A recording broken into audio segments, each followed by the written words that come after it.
नमोस्तु नमोस्तु नमो अर्यन्ताणं नमो सिद्धाणं नमो ऐर्याणं नमो वज्रायणं नमो लोयसवसावणम् ओकारं बिंदु संयुक्तं नित्यं ध्यायन्ति योगिने कामदं मोक्षदं च ओंकाराय नमो नमः। अविरल शब्द ग्रंथोत्प्लक्षालित सकल मूतल बल कलंका मुनि विरूपासित तीर्था सरस्वती हर्तु नो दुरितान अज्ञान तिमिरंधानां ज्ञानांजन शलाकया चक्षुरुन्मिलितं येन तस्मै श्री गुरुवे नमः। श्री परम गुरुवे नमः। परम्पराचार्य श्री गुरुवे नमः।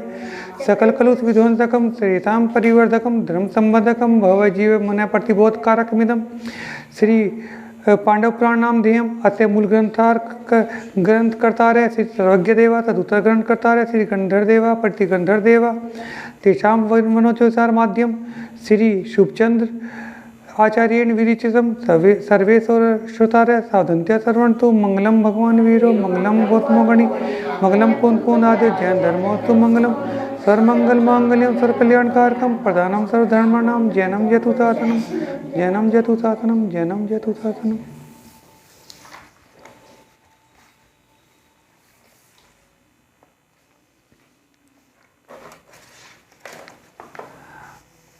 अब गौतम स्वामी आंसर देने लग रहे हैं। इस भरत क्षेत्र में पहले भोग भूमि थी और कल्प वृक्षों के निमित्त से लोगों को मन चाहे आराम से काल गुजरता था। कितने काल रहती है भोग भूमि? कौन कौन से? धीरे धीरे जब भोग भूमि का क्षय आने लगा, तीसरे काल का पल्ले का कुल 8वां भाग काल बाकी रह गया, तब 14 कुलकर हुए। तो 14 कुलकर भी तीसरे काल के ही अंत में ही होते हैं। पहले 2 काल में तो उनकी आवश्यकता ही नहीं है और तीसरे काल में भी शुरू में आवश्यकता नहीं होती। कोई ना कोई कुछ अनुचित करता, ना कोई सजा का प्राविधान, कुछ भी किसी भी चीज़ की आवश्यकता नहीं पड़ती थी। सब कल्प वृक्षों से पूरी होती थी। तब 14 कुलकर हुए। वे दिगीश्वर थे, अर्थात यद्यपि 13 कुलकरों का राजा प्रजा से कुछ भी संबंध नहीं था। आवश्यकता ही नहीं पड़ती थी कि कोई मसला लेके जाने की आवश्यकता पड़ेगी, पर तो भी वे लोग मुख्य गिने जाते थे। जो वे कुलकर थे मुख्य गिने जाते थे, हालांकि आवश्यकता कुछ नहीं थी 13 कुलकर तक। बेटा जैसे राजा होते हैं ना, तो उस काल में राजा को कुलकर कहा, ठीक है ना। वे बहुत सी कला चतुराई को जानते थे और उन्हें अनेक कुलों की व्यवस्था की थी। इसके नाम से वे प्रतिश्रुत सन्मति कुलकरों का नाम बता रहे। क्षेमकर, क्षेमंधर, सिरमंधर, सिरमंकर, सिरमंधर, विप्लावाहन, चक्षुष्मान, यशस्वी, अभिचंद्र, चंद्राभ, मरुदेव, परसेनजित तथा 14वें नाभिराज। इन्होंने हामाधिक इन 3 दंडों को नियत किया था और इन्हीं के द्वारा हिंसक जंतु आदि के निमित्त से जो आपत्तियां आती थी उन्हें ये दूर करते थे। 14वें कुलकर नाभि राजा का विवाह मरुदेवी के साथ हुआ था। नहीं तो विवाह की भी आवश्यकता नहीं पड़ती, युगल पैदा होते हैं। इस समय इनके रहने के लिए इंद्र ने आकर अयोध्या नगरी की रचना की और कुबेर की आज्ञा से यहाँ पर हाँ एक लड़का एक लड़की पैदा होते हैं, वही भाई बहन, वही पति पत्नी।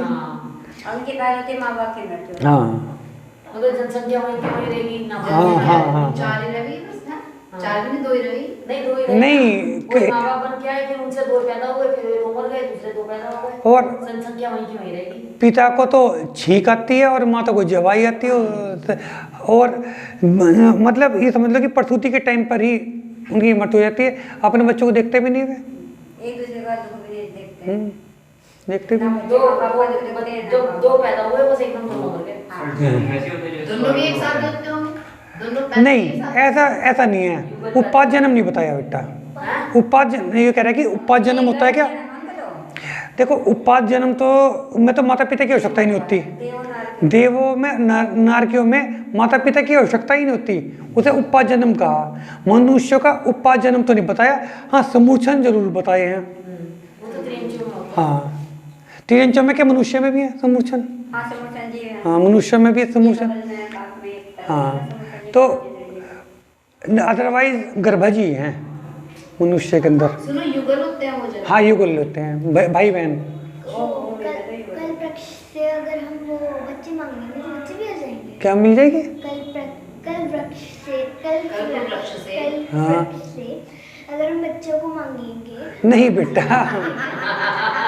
बेटा उन्हें इस बात की तो आवश्यकता नहीं महसूस हो रही। उन्हें भूख लग रही तो खाना मांग रहे, उन्हें कपड़ों की आवश्यकता पड़ रही, गहनों की आवश्यकता पड़ी, वो भी ले रहे। उन्हें बच्चों की आवश्यकता कहाँ पड़ रही है? वहाँ तक तो वो सोचते ही नहीं।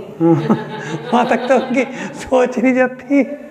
जैसे आंटी ने कहा कि जैसे 2 ही लोग होंगे। हाँ नहीं बेटा, वहाँ तो बहुत सारे लोग होंगे ना बेटा। भोग भूमि की जो जगह हैं वे तो बहुत विस्तृत हैं, कम जगह कोई है।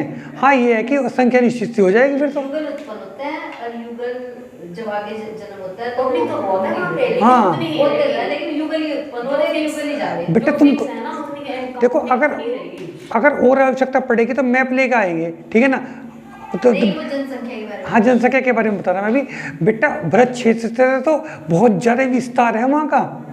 जब भरत क्षेत्र तो बहुत ज़्यादा विस्तार है। भरत क्षेत्र और ऐरावत क्षेत्र तो बहुत छोटे छोटे हैं उनके सामने, उनके सामने, ठीक है ना। तो इसलिए जनसंख्या तो होगी वहाँ, ठीक है ना, लेकिन फिक्स नहीं रहेगा बस फिर।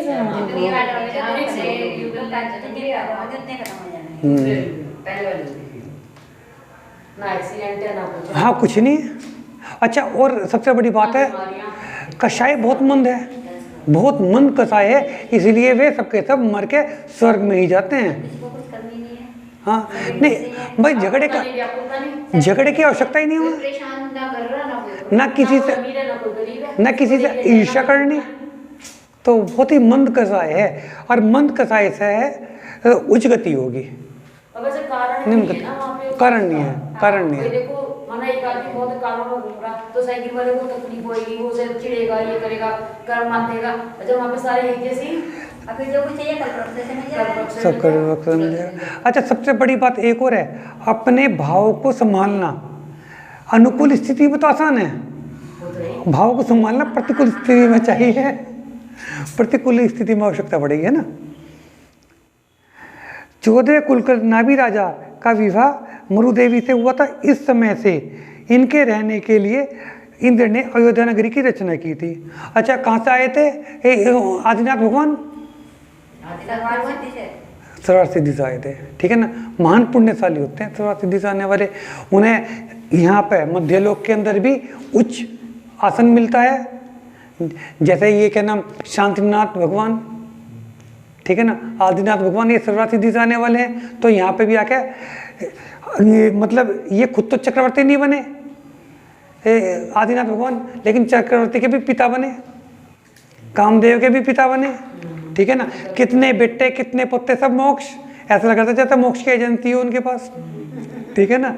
तो ये महापुण्यशाली जीव होते हैं, महापुण्यशाली। इसी समय से इनके रहने के लिए इंद्र ने आकर अयोध्या नगरी की रचना की। कुबेर की आज्ञा से यहाँ पर भगवान आदिनाथ जन्म लेंगे, इसलिए अभी से रत्नों की वर्षा करो। इंद्र की आज्ञा को शिरोधार्य कर कुबेर ने वहाँ बराबर 15 महीनों तक रत्नों की वर्षा की। 9 महीने गर्भ के और 6 महीने गर्भ से भी पहले, तो 15 महीने तक रत्नों की वर्षा की। तथा देवियों ने आकर गर्भ शोधन की क्रियाएं की। इसी समय सर्वार्थ सिद्धि नाम के विमान से एक देव चयकर आषाढ़वदी द्विज के दिन मरुदेवी के गर्भ में आए। भगवान को गर्भ में धारण किए हुए मरुदेवी ऐसी जान पड़ती थी मानो रत्नों को भीतर रखने वाली पृथ्वी ही हैं। तात्पर्य यह है कि उस समय रत्नों की खान की तरह शोभती थी। भगवान की माता मरुदेवियों की 56 कुमारी देवियों ने सदाकाल सेवा की। उनके काल अमन चैन के साथ बीता। जब आसानी से 9 माह पूरे हो गए तब चैत सुदी नवमी के दिन भगवान आदिनाथ प्रभु को जन्म दिया। जैसे सीप अमूल्य मोती को पैदा करता है, भगवान आदिनाथ का जन्म सबको शुभ कल्याण का निमित्त हुआ। भगवान का जन्म होते ही देवताओं के सिंहासन हिल गए और वहाँ हलचल मच गई। सत्य है, सत्पुरुषों के चरित्र की सभी को सूचना मिल जाती है। इसके बाद अवधि ज्ञान के द्वारा भगवान का जन्म जानकर देवतागण उसी समय स्वर्ग से चलकर थोड़ी देर में अयोध्या नगरी आ पहुँचे। वहाँ आकर सभी देवतागण और ऐरावत हाथी पर चढ़ा हुआ इंद्र तो नाभि राजा के महल के द्वार पर खड़ा रह गया और सुंदर रूप सीमा मानिनी इंद्राणी को शची का नाम बता रखा है, ये सीमा मानिनी को उस मनोहर प्रसूति गृह में भगवान को ले जाने के लिए भेजा। भक्ति भाव से भरी हुई इंद्राणी गुप्त रूप से भीतर गईं और वहाँ उन्होंने गुण के भंडार और मनोहर आदिनाथ प्रभु को एक अनोखी शैया पर लेटे हुए देखा। उसने माता सहित उन्हें नमस्कार किया। उत्तम और इष्ट गुण के पुंज भगवान को देखकर इंद्राणी का हृदय बहुत ही संतुष्ट हुआ और हर्ष के मारे उसका सारा शरीर रोमांचित हो गया। देखो एक बात हूँ मैं, उन्हें तो वाकई क्या रोमांच हुआ होगा। नहीं भाभी जी, आप विश्वास नहीं कर सकते, जिस टाइम पे हम प्रतिमा को सिर पर उठाते हैं हमारा मन तभी रोमांचित हो जाता है। अतिशय तुमने महसूस करा होगा, जब भगवान जी की प्रतिमा को हम उठाते हैं ना, हमारा शरीर उस टाइम पे रोमांचित हो जाता है। हाँ हाँ। और जहाँ भगवान का जन्म उस पे अनाउंस होता है ना, जन्म कल्याण पे, हाँ। जो वहाँ का देखता हूँ घट घट घट ये होती है, तो ऐसा लगे सब कुछ मतलब यहाँ इतना ये है तो वहाँ क्या होगा। अयोध्या नगरी में ही आ गए। ऐसा लगता है, वाकई बिल्कुल सही बात है ये। उसने भगवान के गुणों के गौरव को अच्छी तरह समझा। इसके बाद भगवान की माता को माया की नींद में सुलाकर उनके पास माया में बालक को लिटाकर आप प्रभु को लेकर बाहर चली आई। थोड़ा सा इसी तरह पता चल जाता है कि है ना, पंच कल्याण कैसे कैसे मनाए जाते हैं। गर्भ कल्याण कैसे मनाया जा रहा है, पंच कल्याण कैसे मनाया जा रहा है। जिसने स्वाध्याय कर रखा हो उसे पंच कल्याण ज्यादा अच्छा समझ में आता है, या जिसने पंच कल्याण को बहुत अच्छी तरह समझ देख रखा हो उसे स्वाध्याय में समझ में आ जाता है। अच्छा, मुझे तो है ना वर्तमान योग में बहुत ज़्यादा दिलचस्पी थी नहीं, लेकिन जब मैंने रत्न कंडक श्रावकाचार्य का दोबारा से अध्ययन करा तो उसमें साफ लिखा हुआ था संबंध स्वामी ने कि हमें स्टार्टिंग वर्तमान योग से ही करनी चाहिए। तब से मेरी इच्छा वर्तमान योग की तरफ बहुत ज़्यादा बढ़ गई। लेकिन मेरे को वर्तमान योग पढ़ने में ना, जैसे शास्त्री जी में कोई कहानियाँ शुरू हुई और उसमें इतने पात्र आ जाते हैं, नहीं वो हमें पद्म पुराण में आइडिया हो गया था, इसलिए अब की बार हमने यो रखी था। जैसे कुछ ऐसी बात महसूस देगी ना, हम हाथों हाथ इसमें नोट करते रहेंगे, ठीक है ना। ये बात में पद्म पुराण में महसूस दे गई थी। हाँ कि उनकी लड़की हुई, उनका लड़का हुआ, फिर उनकी वहाँ चले गए, फिर वहाँ पर उनके शासन हो गए, उनके साथ ये बच्चे हुए, वो पता ही चलता है। नहीं देखो ऐसा है कि वो भौक के बारे में तो ये बात ये है, वापस उस पॉइंट पे भी आते हैं। नहीं आते तो हैं, सुन तब तो मैं मतलब ये हो जाता है कि मुझे तो खुद नहीं समझ में। नहीं ये बात तो प्रीति सही कह रही कि लौट के तो वापस आ जाते हैं, लेकिन रेणु जैसे कोई समोशरण में आया है कि वहाँ पे उसमें बताया था कि समोशरण में, फिर वहाँ पे किसी के बारे में बता रहे थे कि उनके ऐसे ऐसे उनके शंका का समाधान हुआ, फिर उन्होंने भी कुछ बताया, तो वो भी लंबी लंबी कहानियां चलती हैं, लेकिन बाद में फिर वही आते हैं। नहीं सुन प्रीति, रेणु भाभी जी भी अपनी जगह सही कह रही हैं। कभी कभी तो पद्म पुराण में ऐसा तक हुआ कि रामचंद्र जी के 20-25 भव बता दिए। देखो 20-25 भव को ध्यान रखना तो संभव नहीं हो पाता। अच्छा, और जैसा है ना, क्या नाम उन्होंने ये बताया कि ना राक्षस वंश की उत्पत्ति कैसे हुई, वानर वंश की उत्पत्ति कैसे हुई, इसके अंदर हरिवंश की उत्पत्ति कैसे। अच्छा, या फिर ना प्रकृति का दिखला रहे तो प्रकृति का 3 पेज हो गए, 4 पेज हो गए, वो प्रकृति का वर्णन चलता जा रहा है, तो ऐसा लगे ना कि मतलब ये कब खत्म होगा, ये मन में भाव ही आ जा रहा है, ये कब तक चलेगा। और ऐसा हरिवंश की उत्पत्ति के बारे में ये बताया था कि हरि क्षेत्र में छोड़ दिया था, उसके बाद हरिवंश की उत्पत्ति होनी चालू हुई।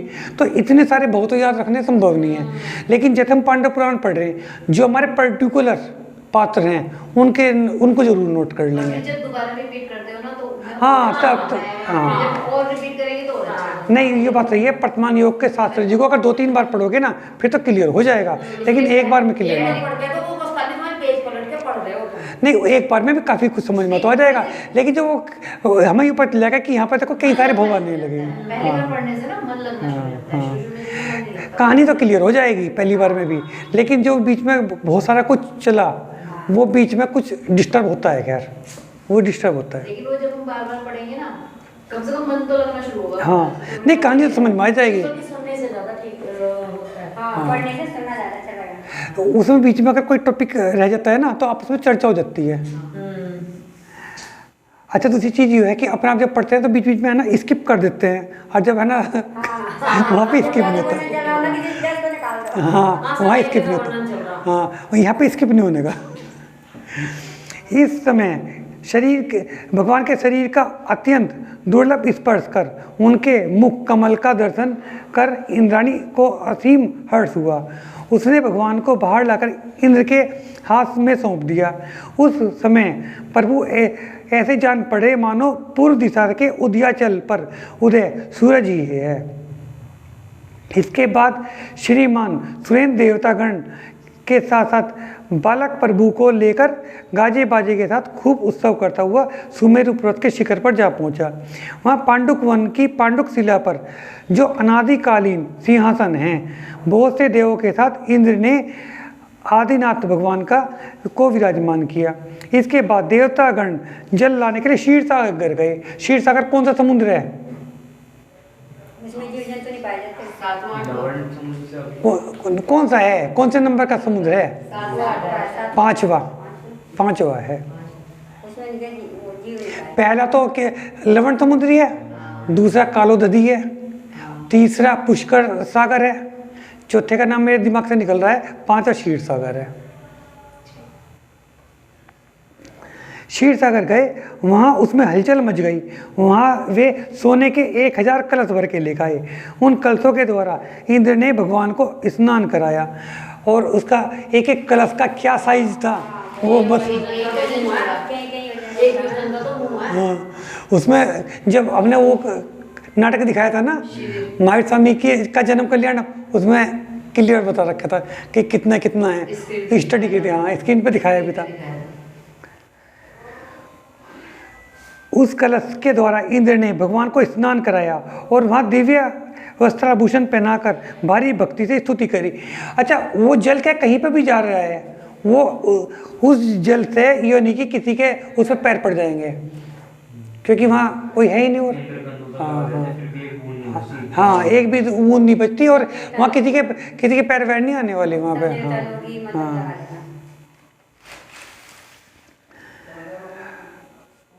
वस्त्राभूषण पहनाकर भारी भक्ति स्तुति की और प्रभु का ऋषभ नाम रखा। इस प्रकार जन्म कल्याणक पूरा कर सुरेंद्र का मतलब सुर के इंद्र, अर्थात स्वधर्म इंद्र, सुर के इंद्र प्रभु को गजोत्तम ऐरावत हाथी पर सवार कर उनकी पूजा भक्ति करता हुआ अयोध्यापुरी नगरी में ले आया। तो नाम किस आधार पर रखे जाना है? नाम तो खैर वे अपने हिसाब से रख लेते होंगे। चिन्ह को देख। हाँ, चिन्ह को देख कर नाम कोई है फिर। कहीं पे ऐसा पढ़ा है कि अंगूठे पे कोई चिन्ह नहीं, वो तो चिन्ह की घोषणा करते हैं, उसे चिन्ह की घोषणा करेंगे। अच्छा, नाम। हाँ, नाम तो अपने हिसाब से रख देते होंगे। जैसे वर्धमान का तो वर्धमान इसलिए कि वो वर्धमान। हाँ, नहीं, इनके तो भगवान के तो 1008 के नाम इसी तरह रख बता देते हैं कि उनके गुणों के आधार पे, और सबके सब गुण तो खैर इनके अंदर हैं। और जो चरणों में बता रहे हैं ना, चरणों में तो फिर वो चिन्ह बताते हैं। हाँ, अंगूठे पे निशान। वहाँ आकर उसने माया निद्रा से रहित मरुदेवी को, जो कि नाभि राजा के पास बैठी हुई थी, बड़ी भारी आदर की दृष्टि से देखा और नाभि राजा को नमस्कार कर बाल सूरज श्री आदि प्रभु को माता की गोद में दे दिया। इसके बाद उसने सुमेरु पर्वत की सारी कथा कह सुनाई। ठीक है ना? हाँ, ये करा, और भाव भी दिखाता है, पूरे भाव भी दिखाता है, तांडव नृत्य करता है, और फिर वे पुराने भाव भी बताता है। हाँ, सारी कथा कह सुनाई और भगवान का जो नाम रखा वह भी बताया। उसके बाद सैकड़ों नटों ने उत्तम नृत्य करने वाले इंद्र ने आनंद में आकर इंद्राणी के साथ खूब नृत्य किया और प्रभु की सेवा संभाल करने को चतुर देवताओं को वहाँ छोड़कर नाभि राजा की आज्ञा लेकर स्वर्ग चला गया। भगवान के चरण कमलों की देवतागण हमेशा भारी भक्ति से सेवा करते। प्रभु 3 ज्ञान के स्वामी थे। धीरे धीरे कुछ समय बीत जाने के बाद प्रभु ने कुमारावस्था में पैर रखा। इसके बाद क्रम से जब यौवन अवस्था में आए तो उस समय उनके तेज से 10 दिशाएं प्रकाशमय हो गई। भगवान का जीवन धर्म में था, अतः वे हमेशा भव्य जीवों से घिरे रहते थे। कुछ समय के बाद प्रभु ने इंद्र और नाभि राजा की प्रेरणा से यशस्वती और सुनंदा के साथ उनका विवाह किया, जिसे हम नंदा सुनंदा कहते हैं, है ना। तो यशस्वती का नाम एक का मतलब नंदा और था। दो नाम है ना। हाँ, उनका नाम, इनका नाम तो सुनंदा ही है। हाँ, तो हम तो ये कहते हैं ना नंदा सुनंदा, तो यशस्वती का नाम नंदा है। क्या नाम बताया पहले? यशस्वती और सुनंदा, ठीक है ना। यशस्वती ही नंदा है इसका मतलब, ठीक है ना। प्रभु का समय बड़े सुख से बीतने लगा।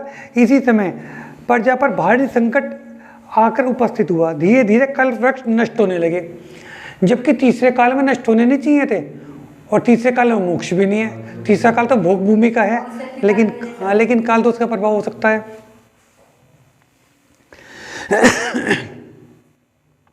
यह देख लोगों को बहुत आश्चर्य हुआ और वे जीविका के बिना दुखी होकर नाभि राजा के पास आए और उनसे निवेदन करने लगे, राजन, हम लोग खाने पीने के बिना दुखी हो रहे हैं। देखिए हमारे शरीर कितने क्रश हो गए हैं और हमारे हृदय में एक भारी हलचल सी मच रही है। क्रश का मतलब कमजोर। इसलिए हम सब आपसे विनती करते हैं कि आप हमारे दुखों को दूर करके हमें सुखी बनाइए। जो कल वृक्ष हमें पिता की भांति पालते पोसते थे, वे न जाने क्यों हमें देखते देखते बिला गए हैं। उनके बिना हम लोग बहुत दुखी हो रहे हैं। हमें जीविका का कुछ भी उपाय नहीं सूझता। उन दीन दुखी जीवों की पुकार सुन बुद्धिशाली नाभि राजा ने उन्हें बहुत कुछ समझाया, बुझाया और बाद में आदिनाथ भगवान के पास भेज दिया। उन्हें पता है कि ये तो प्रथम तीर्थंकर हैं। भूख के मारे मुरझा रहे, शर्म के मारे उनके मस्तक नीचे हो गए थे। वहाँ से चलकर वे भगवान के पास आए, भगवान को अपनी सारी कहानी कह सुनाई। उन्होंने कहा, हे देव, हे देवेश, संस्तुति का मतलब स्तुति करने योग्य है। आपके गर्भोत्सव के समय देवताओं ने मूसलाधार जल की वर्षा से की भांति रत्नों की वर्षा करी। जैसे बारिश की बारिश होती है, पानी की बारिश होती है, ऐसी रत्नों की बारिश हुई, जिससे उस वक्त हम लोगों को दरिद्रता का कोई भान नहीं हुआ। अब जाने वे कहाँ चली गई। हे नाथ नहीं मैं समझ में यूँ नहीं आता, वे रत्नों का करते भी क्या, कुछ खरीदना तो था ही नहीं। नहीं मतलब वो ये कह रहे ना कि दरिद्रता का भान नहीं हुआ हमें। मतलब उस टाइम अगर आइडिया हो जाता है थोड़े से इकट्ठे कर लेते हैं, काम में जाते हैं। भाभी जी रत्नों से पेट तो ना बढ़ता। हाँ, बेचने के लिए दुकानदार भी नहीं थे, कोई खरीदने वाले। जब कोई चीज मिल रही है उसकी तो वैल्यू भी नहीं समझते। वैल्यू भी नहीं होती है। जब नहीं मिलती वैल्यू गरीबी ये नहीं समझते ना कि इनको बेच सकते हैं, खरीद सकते हैं, पैसे आएंगे। नहीं, बेचेगा कौन, खरीदेगा कौन। नहीं वहाँ पे खरीदने के लिए है ना। जब कृषि मसीह हाँ, आप समझाएंगे ना। ये तो कई साल बाद आया होगा वैसे भी। हाँ, तो आयु भी बहुत। हाँ, आयु भी पूर्व में। अच्छा, ऐसा है मतलब भोग भूमि में तो आयु होती है पल्लियों में। बेटा पल्ले एक असंख्यात वर्षों का होता है, उनको तुम अपनी कॉपी में लिख नहीं सकते कि कितने वर्ष हैं, इसलिए पल्ले को असंख्यात वर्ष का। हाँ, इनफाइनाइट समझ लें। हाँ, इनफाइनाइट। हाँ, इनफाइनाइट, ठीक है ना। और इसके बाद जो चौथा काल है, वहाँ पे आयु शुरू होती है पूर्व में, लक्ष्य पूर्व। हाँ, सागरों में तो आयु केवल और केवल पहले स्वर्ग से स्टार्ट है, या नरकों में है, भवंतरिक में भी नहीं है। पहले स्वर्ग से और या पहले नरक से स्टार्ट है। और यहाँ पे भी मतलब पहले नरक की भी मिनिमम आयु 10,000 वर्ष तक भी है। बेटा सागर तो है ना पल्ले से भी बहुत बड़ा है, वो पल्ले से भी बहुत बड़ा है, बहुत ज्यादा समय। बेटा तुम कल्पना नहीं कर सकते कि इतने साल बैठते हैं। बताएंगे, टॉपिक मिलेगी कभी, इसको भी समझाएंगे। आपके गर्भोत्सव के समय, हाँ, जिससे हमें उस दरिद्रता का भान नहीं हुआ। अब जाने वे कहाँ चले गई। हे नाथ, इस समय आप ऐसा कोई उपाय बताइए कि जिससे हमारी भूख भाग जाए और हम सुखी हो जाएं। प्रभु पुण्यात्मा और पवित्र देवतागण भी आपकी आज्ञा मानते हैं, शिरोधार्य करते हैं। तब फिर इस वक्त आपको दुर्लभ ही क्या है। दुर्लभ का मतलब आपके लिए मुश्किल कुछ भी नहीं है, कुछ भी मुश्किल नहीं है। यदि आप चाहें तो एक क्षण में ही हमें धन दौलत से सुखी बना सकते हैं। हे देव, यदि आपके होते हुए भी हम लोग मर गए तो आपकी दयालुता कहाँ रहेगी। इसलिए हे पवित्र, आप हमारी रक्षा करो, हमें बचाओ। भूख के मारे हम लोगों के शरीर बहुत क्रश हो गए हैं, प्राण निकलते हैं। उनके दीन वचनों को सुनकर प्रभु का हृदय दया से भराया। सच है, गरीबों को देखकर सभी को दया आ जाती है। उनके उत्तर में 3 ज्ञान के धारक प्रभु ने कहा, पृथ्वी पर अनेक जाति के वृक्ष हैं और उसमें अनेक प्रकार के गुण हैं। तुम लोग उनका उपयोग में लाओ। वृक्षों में कुछ भी खाने के काम के हैं, कुछ नहीं भी हैं। सबके सब तो खाने योग्य नहीं है। इसलिए तुम लोग पहले उन वृक्षों का जाके आदर करो जो तुम्हारे खाने के काम के हैं, और ऐसा ही उत्तम पुरुष करते हैं। देखो, वृक्ष, बेल, तृण, ये 3 प्रकार की वनस्पति हैं। कितनी तरह की बताई? वृक्ष, बेल और तृण। तृण का मतलब तिनके, जैसे घास, समझ लो। हाँ, क्या पहले नंबर पे क्या है? वृक्ष। वृक्ष का मतलब पेड़। हाँ, वृक्ष, फिर बेल, और उसके बाद तृण यानी तिनके। ठीक है ना, जैसे घास वगैरह समझ लो। बेल जैसे ये घिया तोरी वगैरह। हाँ, घिया की, तोरी की, मनी प्लांट की। हाँ बेटा, वो बेल क्या होता है? वाइन, वाइन बोलते हो ना, जैसे लिपट लिपट के चलती है। ठीक है ना, अंगूर की भी होती है। ठीक है, 3 प्रकार की वनस्पतियां हैं, और इनमें खाने योग्य न खाने योग्य 2 भेद हैं। इनमें भी कुछ खाने योग्य हैं, कुछ नहीं है। वृक्षों में नीचे लिखे वृक्ष आदि खाने योग्य हैं। उनके नाम सुनो: आम, नालिकेर, नींबू, जामू, केला, बिजोरा, मधुपुष्प, नारंगी, कमरक, तेंदू, कैथ, बेर, आंवला, चारोली, श्रीफल इत्यादि। वृक्ष दाक्ष, कुमांडी और चिरबटा आदि ये लताएं हैं। ब्रीही, शाली, मूंग, राजमा, उड़द, गेहूं, सरसों, कोंदो, मसूर, चना, जौ, धान, तुअर आदि अन्न। भूख को दूर करने के लिए इनको काम में लाना चाहिए। अन्न के भेद को समझाकर प्रभु ने उनको पकाने की विधि बताई। मिट्टी आदि के बर्तनों से काम लेना बताकर उनके भेद बताए। बर्तन भी बनाने सिखाए। हंसी, मसी, कृषि, विद्या, वाणिज्य और पशुपालन, ये 6 प्रकार की शिक्षाएं दी, भगवान ने उपदेश दिया। इसके बाद प्रभु ने भरत आदि 100 पुत्रों को शिक्षा दी। ब्राह्मी, सुंदरी, इन दोनों पुत्रों को भांति भांति की कलाएं सिखाई। इसके बाद शुभ मुहूर्त में इंद्र के साथ नाभि राजा ने प्रभु को प्रजा के हित के लिए उत्तम राज सिंहासन पर बैठाकर उनका राज्याभिषेक किया। राजपाट को संभालते ही विद्वानों द्वारा पूजे जाने वाले प्रभु ने इनको आज्ञा दी कि तुम विदय की भांति यहाँ भी देशों की रचना करो, क्योंकि वहाँ तो भोग भूमि थी, तो देश बनाने पड़े वहाँ। बेटा, 80 का मतलब होता है लिखना। 80 का मतलब शस्त्र चलाना, शस्त्र चलाना। 80 का मतलब तलवार होता है बेटा, शस्त्र चलाना, हथियार चलाना। मसी का मतलब है लिखना, और कृषि का मतलब है फार्मिंग करना, खेती करना। ठीक है ना। और इसके बाद है विद्या। विद्या में शिल्पकला वगैरह आ जाएंगी, कुछ चीज़ें बनानी। वाणिज्य का मतलब है, वाणिज्य का मतलब तो अकाउंट से संबंधित, हाँ, लेखा जोखा रखना। और पशुपालन का मतलब जानवरों को पालना। ठीक है ना। इस प्रकार की 6 शिक्षाएं दी। राज्याभिषेक किया, राजपाट संभालते ही हाँ देशों की रचना करो। प्रभु की आज्ञा पाते ही इंद्र ने कौशल आदि देशों की रचना की और उनकी नीचे लिखे माफिक व्यवस्था की। जैसा उन्होंने बताया था उसी तरह से वहाँ की व्यवस्था भी कर दी। उसका वर्णन सुनिए अब किस तरह से मतलब देश की रचना किस तरह की। जिसके चारों ओर बाढ़ हो, किनारे हो, उसे तो गांव कहा। ठीक है ना। इसमें रतन कंडक शाह का चरण भी बेटा तो पढ़ने को मिलेगा, उन्हें भी आना चाहिए था उत्सव वगैरह को भी, क्योंकि वहाँ पे तो पढ़ने को भी मिलेगा कि जब हम दिग्वर्त या देशवर्त रखते हैं तो हम उनकी सीमाएं कैसे रखते हैं। दिग्वर्त का मतलब यह है कि आजीवन हम उसके आगे नहीं जाएंगे, जिंदगी भर नहीं जाएंगे। और देशवर्त का मतलब है कुछ समय के लिए, 1 घंटा 2 घंटा, 1 दिन 2 दिन, 1 हफ्ता। हाँ, दिग्वर्त का में दिशाएं हैं ना। हाँ भाभी जी, वो यम है। दिग्वर्त जो होगा वो यम होगा उस, हाँ दिग्वर्त यम है। उसमें जीवन भर नहीं आप जा सकते। आपने कह दिया कि है ना क्या नाम मैं भरत क्षेत्र से आगे नहीं जाऊंगी, तो जीवन भर आपको भरत क्षेत्र से आगे जाना नहीं, और जाना तो है ही नहीं, जा तो सकते ही नहीं आप, ठीक है ना। और आपने कह दिया कि ना मैं इंडिया से बाहर नहीं जाऊंगी, जैसे विद्यासागर जी महाराज, उन्होंने ये कह दिया कि मैं ना किसी वाहन से यात्रा करूंगा ही नहीं, तो उन्हें इंडिया से बाहर ही नहीं जाना। तो दिग्वर्त होता है यम, वो जीवन भर नहीं आप नहीं छोड़ सकते।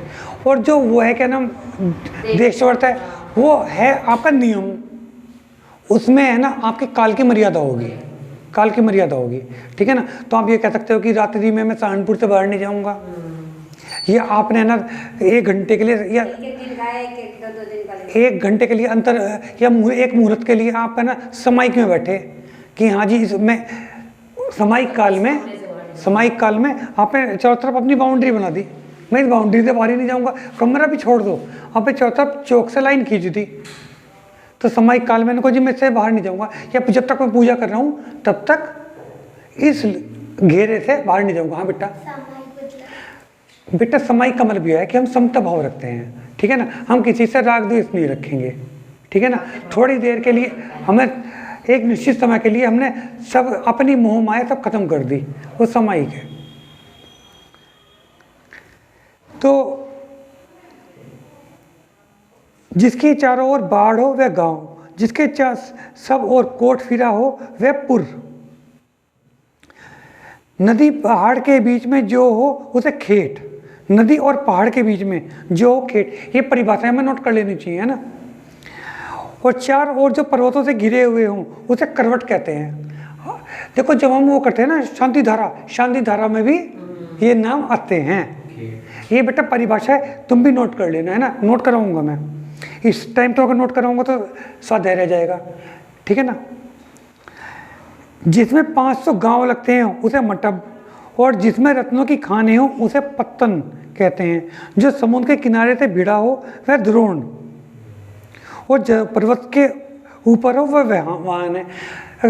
इसमें हाँ आते हैं ना, हाँ। अच्छा निर्वाण कांड में भी आता है द्रोण रूपी रूप, दक्षिण दिशा द्रोण रूपी रूप, है ना। तो द्रोण नहीं, द्रोणगिरी तो है, द्रोण रूप भी कहते हैं उसमें, द्रोणगिरी तो है ही खैर, हाँ वो तो द्रोणगिरी तो एक जगह का नाम है, वो छोटा शिखर जी कहलाता है, लघु समेत शिखर कहलाता है द्रोणगिरी। अच्छा कहाँ पे है ये? गए थे हम वहाँ, याद करके बताना मुझे, ठीक है ना, मैं नोट कर लूँगा। द्रोणगिरी महाराष्ट्र में है या कहाँ पे है? शायद महाराष्ट्र में होगा या कर्नाटक। बहुत फर्क हो जाएगा, आप याद करके बताना, है ना। द्रोणगिरी के साथ एक जगह और गए थे हम लोग, वो भी उसमें लास्ट में आता है, उसमें निर्वाण कांड में। हाँ निर्वाण कांड में सिद्ध क्षेत्र है, सिद्ध क्षेत्र है। 2 दिन के लिए भी जाओ तो सब जगह आसपास। नहीं आप नोट तो कराना मुझे, देखो प्रोग्राम तो बना नहीं है प्रोग्राम तो बना नहीं है। हाँ इसके सिवा प्रभु ने 3 वर्णों की व्यवस्था की, वे वर्ण है क्षत्रिय वैश्य और शूद्र। देखो आदिनाथ भगवान ने 3 वर्णों की रचना की थी, क्षत्रिय वैश्य और शूद्र, ठीक है ना। इसमें एक बच रहा ना, जिसका आचरण गिरा हुआ था भगवान ने उनको शूद्र का आचरण गिरा हुआ था, ठीक। देखो सबके सब व्यक्ति एक से ही थे, सबके सब एक से ही थे, यानी कि ऐसा नहीं कि कोई जन्म से था, थे तो वही, लेकिन जिसका आचरण खराब था वो शूद्र। उसमें नहीं आता कमीना शब्द, उसमें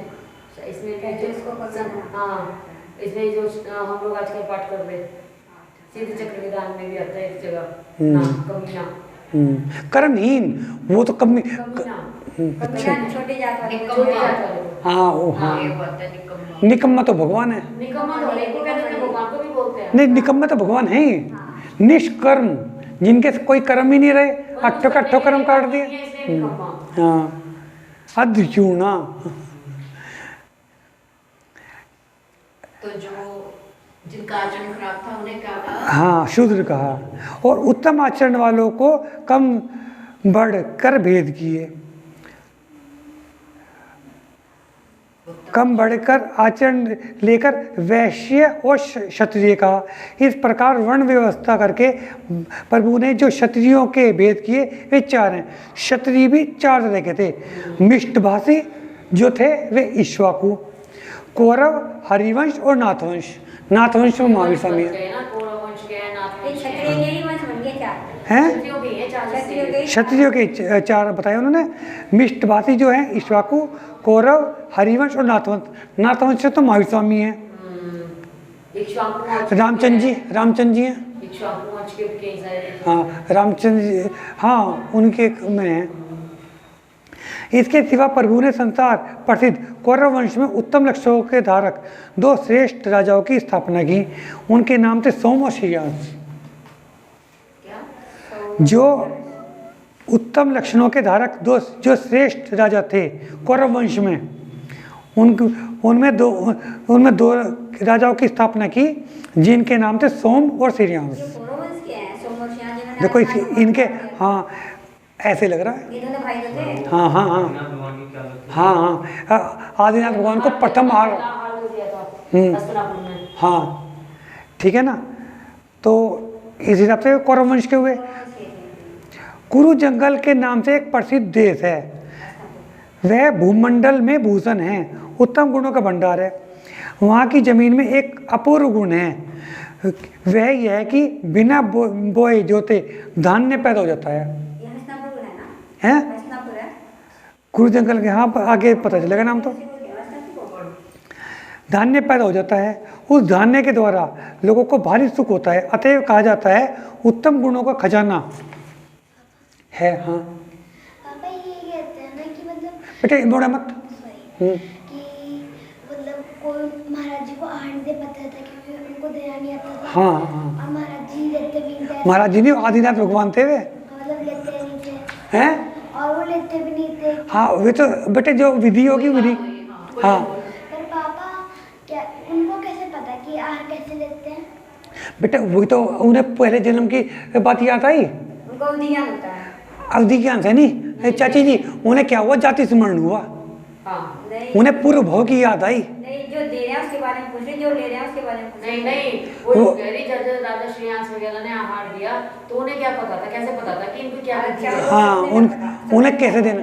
बेटा उन्हें पहले जन्म की बात याद आई जब उन्होंने दिया था। आदिनाथ भगवान लेते नहीं थे ना क्योंकि किसी को विधि नहीं पता था। हाँ तो मैं ये पूछ रही हूँ कि आदिनाथ भगवान को कैसे पता है विधि? बेटा वे तो अवधि ज्ञान के धारक हैं, तो भगवान बनने वाले हैं, उन्हें सारा ज्ञान है। उन्हें तो सारा कुछ पता था बेटा, तो भगवान थे। उन्होंने तो रचना करी सब चीजों की। देखो हाँ। स्टार्टिंग से बताया ना, पेड़ पौधे भी नहीं थे तब तक, तो उन्होंने बताया ऐसे पेड़। अब महावीर स्वामी ने सारी बातें कैसे बता दी? महावीर स्वामी के सामने कोई और रहती है बातें, ये सारी बातें तो महावीर स्वामी बता रहे हैं। भोग याद रहेगा सब कुछ, जिस भोग से में आए ना तो उनको सारी बातें याद रहेगा। बेटा भगवान को तो बहुत कुछ पता होता है। आदिनाथ तो भगवान थे। तभी तो उनको भगवान को तो ये भी पता है कि तू शास्त्र सभा में बैठे हो तुम, और है ना वो तुम क्या क्या क्वेश्चन कर रहे हो। भगवान को सब पता होता है। सब पता होता है बेटा भगवान को। और वो वहीं से बैठे देख रहे हैं। तीन ज्ञान के धारा क्या है। और पापा आदिनाथ भगवान ने खेती सिखाई थी या महावीर भगवान ने? आदिनाथ भगवान ने। कृषि किसने सिखाई? हाँ आदिनाथ भगवान ने। बेटा महावीर स्वामी के टाइम में तो चल रही थी आदिनाथ भगवान ने। वहाँ के खेतों में 3 ऋतुओं के उत्पन्न हुए अन्न के ढेर लगे रहते हैं। 3 ऋतुओं के, तीनों के 3 ऋतुओं के उत्पन्न हुए अन्न के ढेर लगे रहते हैं, जिनसे वे खेत ऐसे देख पड़ते हैं मानो अन्न से भरपूर राजा के कोठे ही हैं। वहाँ के वन की श्री एक महारानी के साथ तुलना करती हैं। महारानी कुलीन और सुंदरी होती हैं, वे भी कुलीन सुंदरी ही हैं। महारानी सफला और शुभ होती हैं, वे भी सफला हैं और अच्छे फल देने वाली हैं। महारानी राजा के राज को भोगती हैं और सभी के द्वारा साथ देती हैं, फल देती हैं। या वाणी के ज्ञान से सूझे लोकालोक, तो वाणी मस्तक नमो सदा रेतु दो। हे जिन वाणी भारती तो जपू दिन रैन, जो तेरी शरण आ गए तो पावे सुख चैन। जिन वाणी माता की जय।